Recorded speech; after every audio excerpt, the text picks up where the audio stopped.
We're glad you're here. My name is McKay Allen. I'm the Inbound Marketing Manager at Log My Calls, and thank you for joining us on our webinar today. First, a few quick announcements and some house cleaning items, and then we'll turn it straight over to Danny so he can get into his presentation. And first of all, thanks to him for taking the time to join us, and thanks to you for being here. First, Log My Calls, we're a call tracking solution. We work very closely with Autoshop Solutions. And we do these webinars once or twice a week, have marketing experts who really have taught a ton of good information about new trends in marketing, how you can improve your business. And we definitely encourage you to go to our webinar library. That's logmycalls.com/webinar, logmycalls.com/webinar. And you can just watch like 90 hours of content for free on there. Our past webinars are all housed on there, the recording. Just push play and watch and learn about marketing tactics. Second, if you have questions during today's webinar, we encourage you to ask those. Just type those into the little question bar on the bottom of your GoToWebinar screen there, and you'll be able to ask questions. And then I will read those to Danny at the conclusion of his presentation. So please ask questions. Sometimes the Q&A time is where the most content and useful information is shared. So please ask questions, and we'll make sure that Danny answers those. And then this webinar is being recorded, so we will send you an email tomorrow morning that has the recording attached to it. We encourage you to share that within your organization, share it on social media, watch it again, take notes, whatever you need to do. So with that, I want to introduce Danny. As you know, he's the founder and CEO of Autoshop Solutions, founded the company back in 1998 when he really saw that the internet was the future of marketing, specifically in the automotive industry. And so they started doing AdWords, and it grew from there. Today, they're essentially, and Danny can correct me if I'm wrong, but they're essentially full service in terms of the services they provide in the industry. We work closely with them in providing call analytics for Autoshop Solutions customers. It's a great tool, and compliments, too, to Autoshop Solutions for being really forward-thinking in terms of providing data to their clients. A lot of agencies will try to sort of hide behind the lack of data that they provide, but it's always a positive thing when an agency like Autoshop Solutions will say, okay, here's the number of calls we're producing for you, and here's what's working, here's what isn't working. Compliments to them for being forward-thinking in that respect. So with that, I want to introduce Danny Sanchez and his presentation titled Hyperlocal SEO, a Plan for 2014. Danny, go ahead, sir. McKay, thank you so much. I'm humbled by your introduction. I really appreciate it. But I hope I can live up to all the great things that you're saying about us. And we do try really hard to be transparent. It's not easy to do, but you know, Log My Calls has been a great partner to help us really help our customers. So thank you very much, and thank you for the time of having us here today. And hopefully we get a chance to cross some information that's really going to help some people here. So McKay, thank you very much. Today we're going to talk a little bit about what's generally been one of the hottest topics in really internet marketing, and especially for the automotive industry, especially for the automotive repair, the tire dealer, the transmission shop, the collision shop. You know, for everybody, you know, search engine optimization or SEO has really been kind of top of mind. As you know, how am I going to continue getting found? How do I get in front of the right people? And there's so many different strategies, and there are so much of disinformation that's out there. It really is difficult to wade through what you really need to be listening to, and what are the real tactics that you should be paying attention to. The good news is that the real information, you don't have to listen to me today to get the real information. All I'm going to be doing is just reiterating basically what Google already tells you. And as I go through this presentation, you're going to find that I pretty much only mention Google and not any of the other search engines. It's not because I have a partnership agreement with Google just to mention them at every blessing of food. It's more because Google really is the 2,000-pound gorilla when it comes to search engines, and Bing and Yahoo really bring up a very small percentage in second and third. But we talk about Google unforgivingly because they're the ones you really need to pay attention to. But as we work through these details, I can tell you that this is not something that I'm inventing. These are things that Google pretty much has put out to the industry. Sometimes you got to do a little bit of translation. They don't give you the answer straight away. They don't give you 1 + 1 = 2. And then you take that information and you do try and figure out what is working and what's not working, and you make applications. And one of the things we're going to go over today and how this is a little bit different is how it affects you really on a local level. Most auto repair shops, most collision shops, most tire dealers are not drawing from areas outside of 50 miles. Transmission shops on occasion do. Most of everybody doesn't unless you're very, very rural. But even if you consider it a 50 to 70 mile market, when you look at the country as a whole, it's very local. And really, when you start talking about most general repair shops, most tire dealers, most of them are working within a 5 to 10 mile radius, and that's really considered a hyper-local or very concentrated area that you want to try and reach. And that's the kind of information that we're going to help you with today. There's a number of things that Google has been doing to really help you out, and I want to cover some of that today. So one thing is first just cover the basis of what is hyper-local SEO in the first place. It really is over the past few years. This is nothing brand new. And the changes that Google makes are often not, you don't sense that they've made a change. Google is very quiet about sometimes when they do make changes. They make announcements, but it wouldn't be anything that you would hear if you weren't paying close attention into the marketing realm and the people who represent Google. You'd have to be paying close attention to that industry to even know that there was any changes. And most of the time it happens weeks, the reports of a change usually come out weeks after it's already been done and it really didn't get noticed.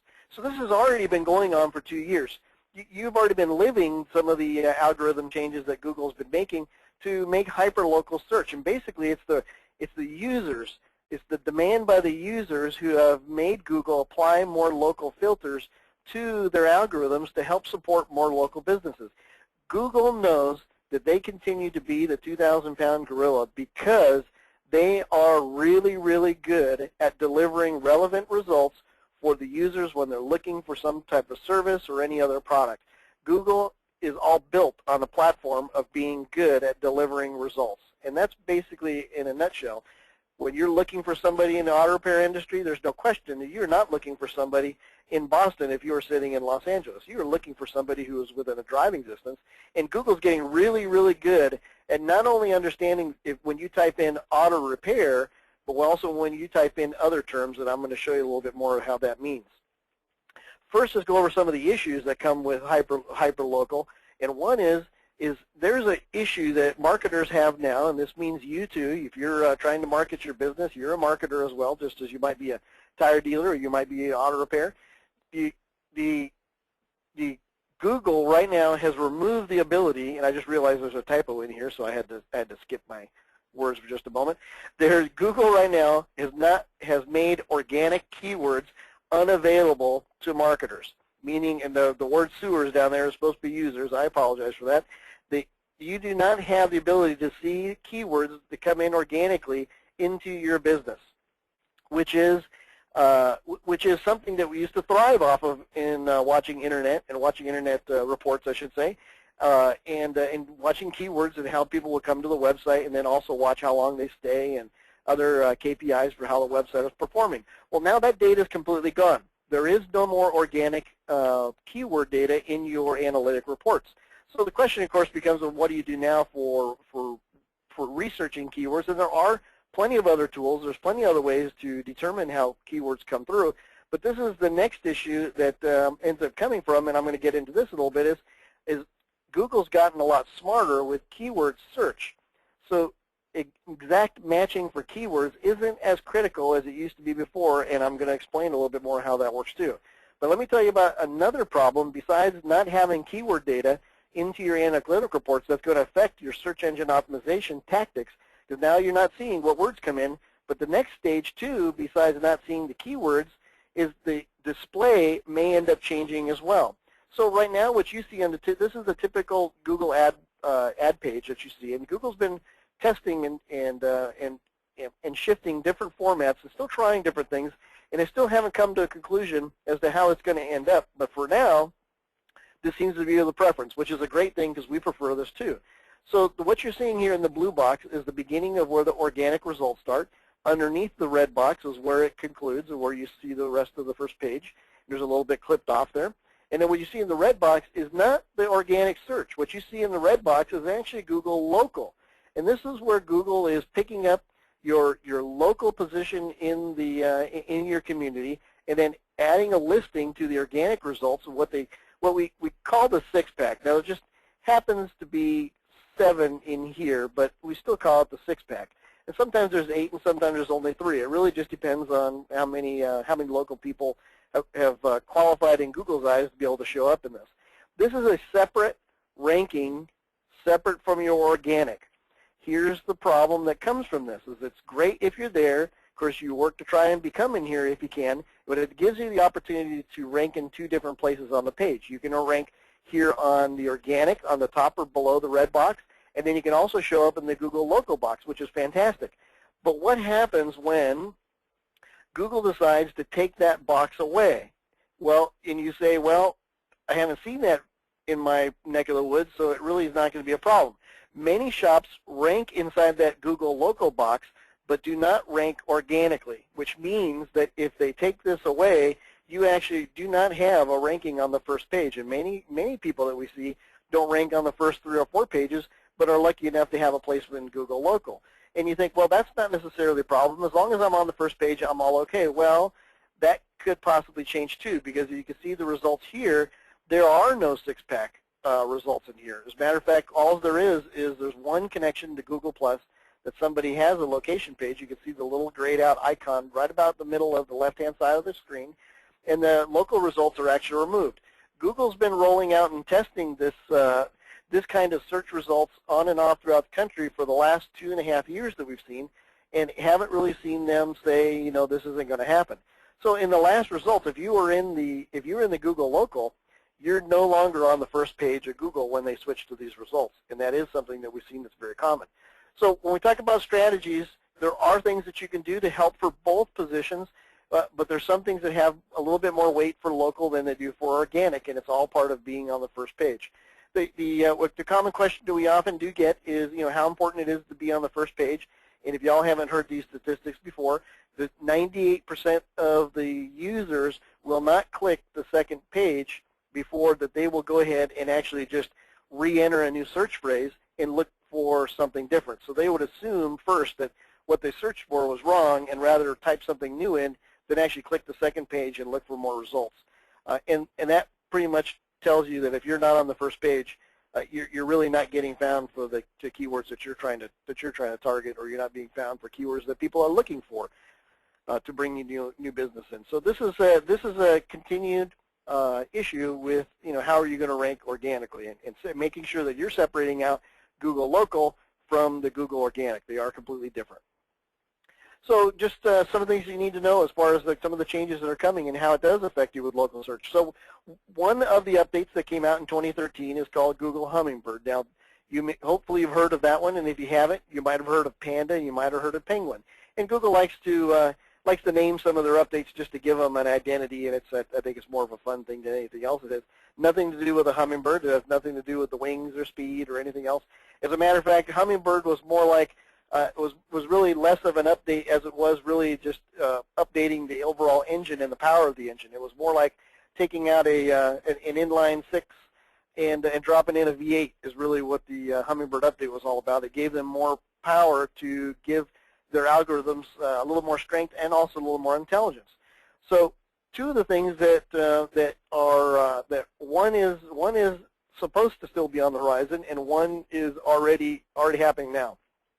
The first that's supposed to be on the horizon is Hummingbird's supposed to allow Google to pay closer attention to social signals to allow results of your friends to come up before other results. Now, we have seen a little bit of this come up with Google+. If you are connected to other Google+ users and you are logged into your Google+ account at the same time, especially using Chrome at all that same time, and you are looking for results and your friend happened to write an article, happened to blog, happened to post some information that was relevant to it on his Google+, there's a pretty good chance that that might show up ahead of even organic search results, even if it has to be relevant, of course, to what you're searching for. But even if other people are typically outranking those keywords, they may serve those results up to you because he happens to be a friend of yours, and they're connecting the dots between your social engagement. So that's one of the pieces that Hummingbird is potentially bringing. But the second one, I can tell you, is already happening. Hummingbird is tweaking algorithms to make human conversational search. And I'll explain a little bit more about what this means, because this changes your hyperlocal search tremendously. So here's an example. So Google used to search by key phrases where you would just say auto repair and city name. Well, when people would type in either, show me the best auto repair places in Cary, North Carolina, or show me the best auto repair place around. Those are conversational searches, whereas in the past, those would bring up some very unusual searches because Google didn't understand what you were looking for. Well, now, on the other hand, Google's getting much better at this. I'm not saying they're perfect at this. They're getting much better at it. Their algorithms are still getting tweaked. But here's a perfect example. You type in, show me pictures of Disney World. Well, Google serves up pictures of Disney World. It knows exactly what you're asking for. Whereas in the past, what they would do is they would have keyed in on some of the words that are in there, maybe being Disney World. Those would have got picked up. It would have, show me would have been an action word. Buy would have been an action word. If you typed in a phrase of, I want to buy the same shoes as Michael Jordan, it would have picked up on buy and shoes and started serving up locations for you to go and just buy shoes. Well, now they've gotten much smarter. So now they're understanding what exactly I'm looking for. Now that's nifty, but here's the real kicker. Now you've seen pictures of Disney World, and now you, in the same search box where you're seeing the other one, you type in, what are the park hours? And here's where the true intelligence really gets kicked off. Knowing that you just searched for Disney World, now they know that you have looked for that, and it goes back and remembers you just searched for that, so the most relevant results must be Disney World, and it serves up those results first. So it's a first and second and third. It'll continue on understanding what exactly you're looking for based on the first search you have, and this becomes an intelligent and a comprehensive type of search. So when people are looking for auto repair, they're looking for tire dealers, looking for tire brands, once they begin that search process, Google's algorithms and its intelligence is now not only just taking each word for word as it comes across, but it's actually intelligently gathering a conversation that you're inputting information into and then serving up results based on each step that you take. And that can change the way the search results would have appeared. So if you're a tire dealer and somebody first types in Michelin tires because they had bought Michelin tires in the past, and then the next step that they type in is, where do they buy Michelin tires? Well, now it very well could affect the ranking and the position of that page based on the dealers who are Michelin dealers and who are not Michelin dealers. So you could possibly get excluded if you don't have enough Michelin content on your web page that says you are a Michelin dealer. You may be a Michelin dealer, but Google may not perceive you that way because you don't have the content to support it on your website, which is one of the next steps we're going to talk about too, and how important content is getting to be. So this conversational type of search is huge in the way that it's going to continue to impact your business and how Google brings people to you. And I hope that makes some sense. So tuning for a hyperlocal. So one of the ways that you need to begin tuning for hyperlocal is to continue to treat search engines as though they're devices to receive as much information from you as absolutely possible. So from the search engine, they're going out and they're spidering sites that are looking for information. They're looking to find more information about you. Well, one of the things they need to find is they need to be able to find your address, your phone number, and it definitely has an impact if you have a get directions or directions on your page. This helps Google see that you are a local solution, that you are truly in the middle of the city people are looking for services in, and helps connect you to that hyperlocal environment, helps you place better with Google Local, helps you place better in the organic when people are searching for people in your community. It's going to help Google see that you're a local option, and that makes you a better hyperlocal connection for them. One of the things that we often see is that we see websites that have the address on them, but the address is actually written in a picture. It's not actually readable. And anything that's in a picture has to be tagged with the information that Google is supposed to see with it. So unless it's actually physically text on the page, then the search engines or the spiders can't pick up that information, and oftentimes Google gets confused. One of the other questions that we often get when it comes to phone numbers on pages, and these are things that we work with, log my calls with as well, and make sure that we're in alignment with Google settings. Google doesn't have a problem if you have a different phone number on your website. Google has issues if you have different phone numbers in citations around the internet that are supposed to be just representations of your business or directory listings. Those need to be your base number. Google doesn't mind that your actual number you're using, 40 numbers, is very common. as long as especially they're in your same area code. Google wants to see you that you're using the same area code that your business resides in. That's what puts you in that local community. The rest of the rest of the 7-digit number, Google's really not concerned about that it connects to one place of business, because many businesses have 8 lines that come into the business that are all local lines, and Google doesn't penalize you for doing that. So your phone numbers are always safe with your local area code. And also keep in mind, just on the opposite, there are many national businesses that use 800 numbers and toll-free numbers, and they don't have issues. Excuse me one minute. They don't have issues because Google sees them as a national option, and they don't have a locality. But when you're local, it is still best to use something connected with your local phone number. If you do use a toll-free number, it's worth saying, you can have that in addition to your regular number. Your regular number, as long as it's somewhere on your website that Google can find it, it needs to be somewhat prominent, then you're in the clear as far as delivering information for them. So I hope that makes some sense. Mobile is absolutely everything when it comes to moving forward with your hyperlocal, with your local SEO. Mobile search is nearing 50% of the total search volume. It could be any day now, it could be months from now.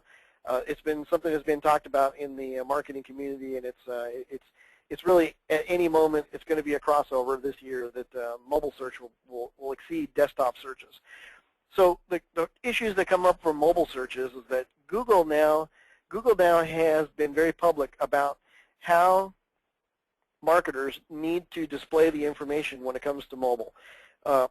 It's not so that your website, you pull up your iPhone, you pull up your Droid, and you see your website. That's not mobile prepared or mobile ready.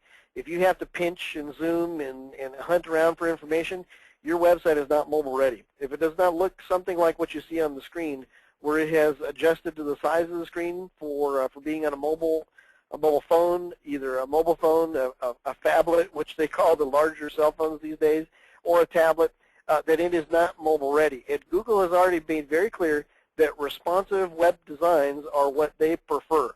It has the better user experience. That people have more ability to interact with. It takes less time for them to find the information that they're looking for. Responsive design is what Google's been very public about, and saying that this is where they prefer websites head the direction of. So what you're looking at is just an example of a responsive-looking design when it's on a mobile device, and when it's stretched out onto a desktop, it looks like a normal website. So it adapts to whatever size screen. The important part is Google wants to make sure that users have a great experience. So you can bet it in the algorithms that websites that are mobile ready and deliver a great user experience and have better interaction, where people are staying longer, interacting better, and finding what they're looking for much easier, are going to have better ranking when it comes to local. Now, I know we don't have time today to talk about pay-per-click. It's not part of the curriculum today, but it's worth mentioning when you talk about hyperlocal, that mobile and hyperlocal is absolutely a home run when it comes to getting phone calls from your local community, because Google has created all sorts of great tools inside of AdWords and pay-per-click for marketers to use in combining along with your mobile experience. So that's another area when we talk about driving traffic from a local environment and how you can really go after large amounts of people in your community and around you. And in the one item that has not changed, this is the same thing that we've been telling people since the beginning. This is the same thing that Google has been saying since the beginning, and the one item that has not changed in any algorithms since Google's made any large-scale changes is quality content is everything. So the idea that they talked about before was just content is king, and always continue to provide great content. Before, content was important just to have content, and people were producing large quantities of it and developing pages, including hundreds of pages of content on websites. And the issue was that they were developing these piles and piles and piles of content and then reusing it for many different customers. And the issue comes now is what's called duplicate content. And Google now takes a look at duplicate content, not so much as a penalty, but so much as a neutral. It do not give weight, SEO weight, to duplicate content that's been reused a dozen times. Now, the first person who uses it usually gets a little bit more credit than everybody else, but everybody else who's used it afterwards is pretty much is not getting any extra benefit from the SEO or search engine optimization from a lot of duplicate content. So when we talk about quality content, we're not talking about hundreds of pages that people are just reusing. What we're talking about is uniquely created content just for you. Content that's been written specifically for and about your business that nobody else has a duplication of.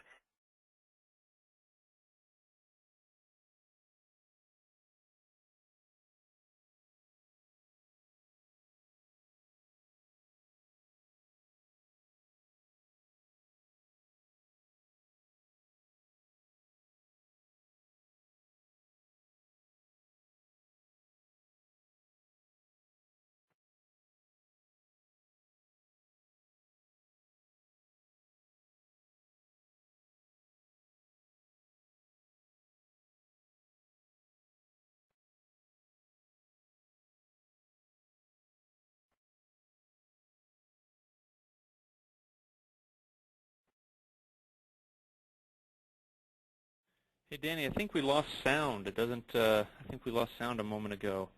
I'm not sure if you can hear me. Oh, there we go. So, Danny, it looked like Danny got kicked out of the system for a minute there, so he's logging back in.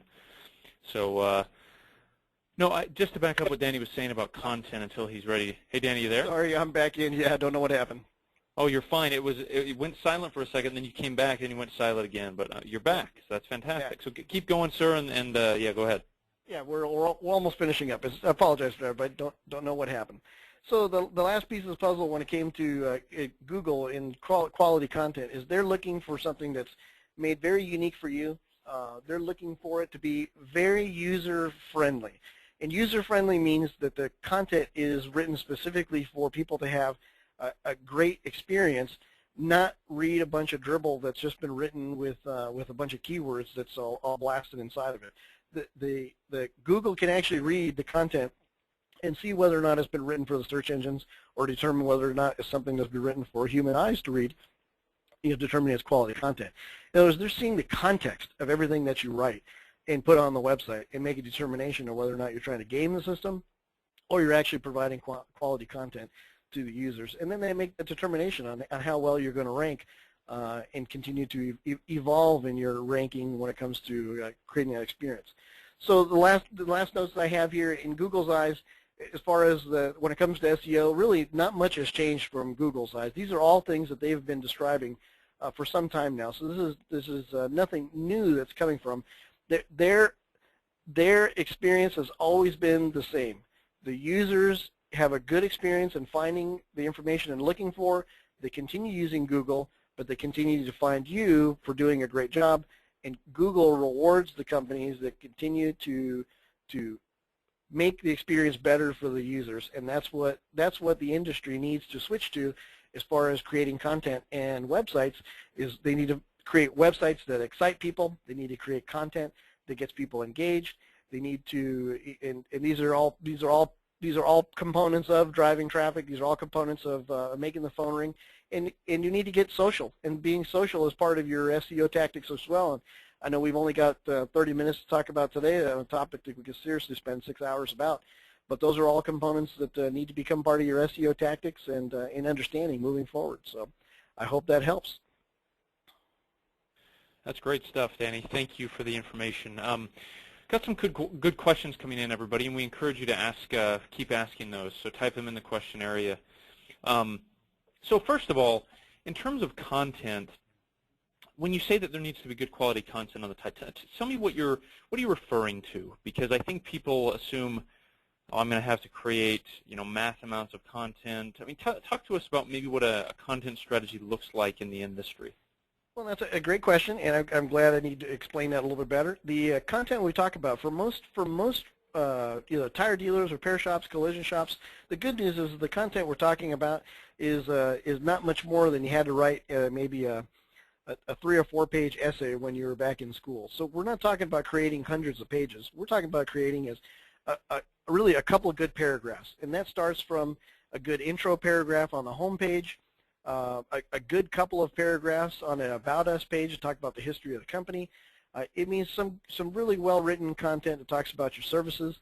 not the list that you borrowed from another company. A friend of yours that happens to be another state away, and you think using his services page is not a problem. It really needs to all be custom written. So in all, we're talking about a couple pages of unique content, and it needs to just speak directly about you.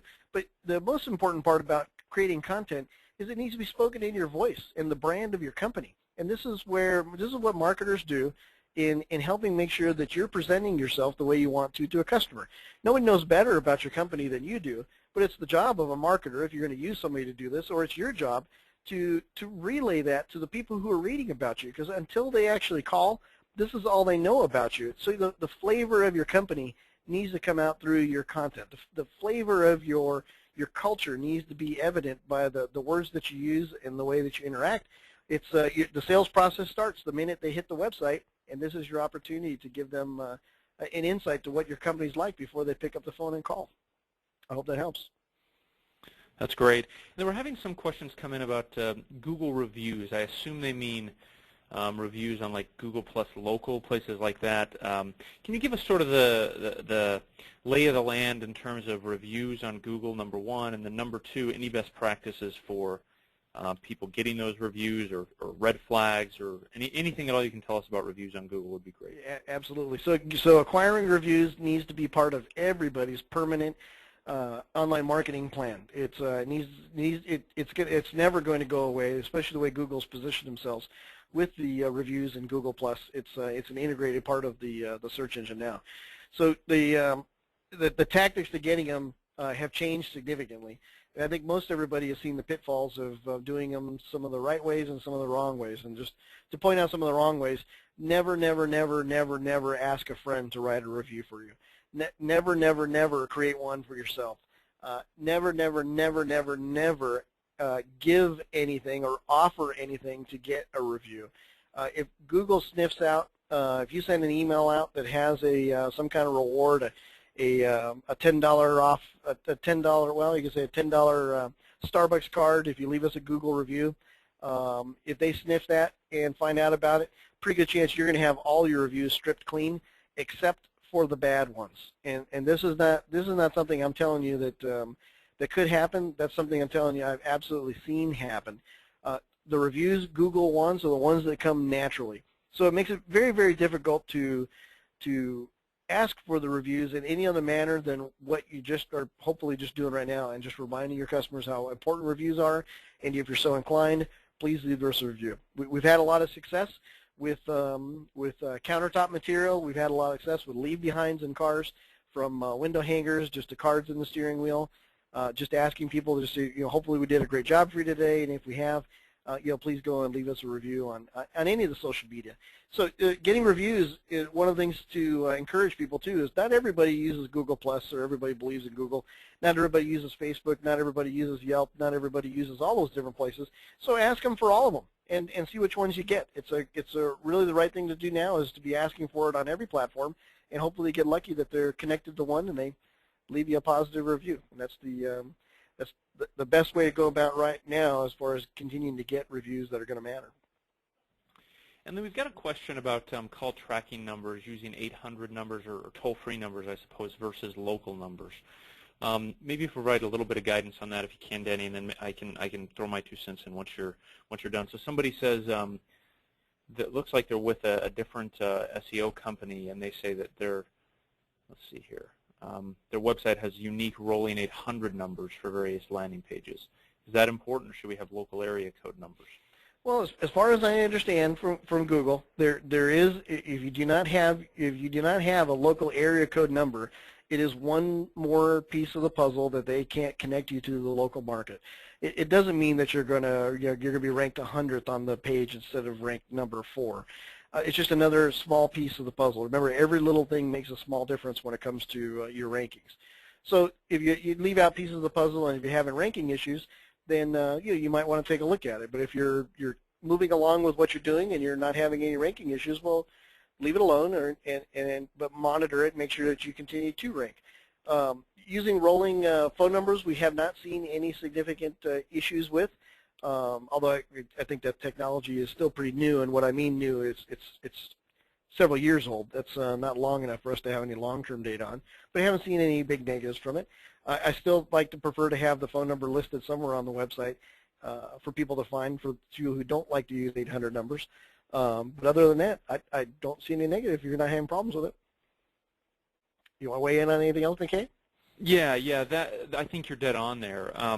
Just two quick points to make in answer to Sherry's question. So the first is, just to be clear, Sherry, there is no local numbers can be call tracking numbers as well. So in the question, Sherry kind of makes a distinction. She says, "Do I need is it better to have local numbers or call tracking?"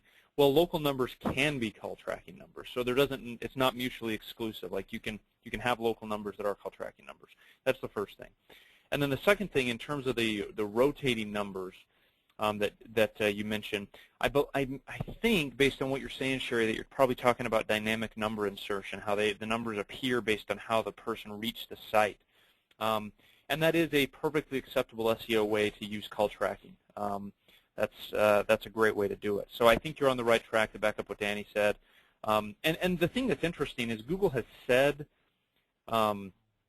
that there can be some confusion there, but there's actually no data that shows it that I've seen. There's anecdotes that stories people tell, but the two ways I've just described are absolute insurance that it's not going to harm you if you use call tracking. So, and even in the ways, like I said, where there's not an absolute assurance that it won't, I've not seen any data that it does. So, yeah. I agree. Let's see here. Any other questions? Last question.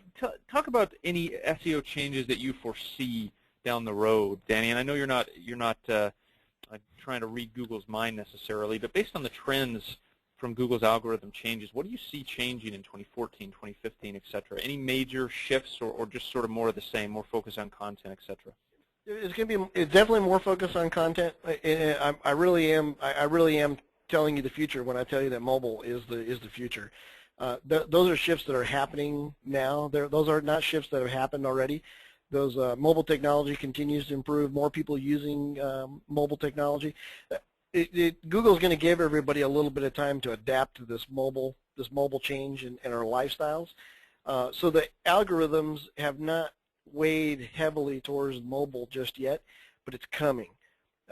We know it's coming because Google has always leaned towards the direction of what the users are doing. And when you have 50% of your users using a mobile platform to do your regular search, whether it be a tablet or some type of phone, there's going to be more that can be given to the people who are been mobile ready, who are providing that user experience. It's going to happen. It's not an if. It's definitely going to happen.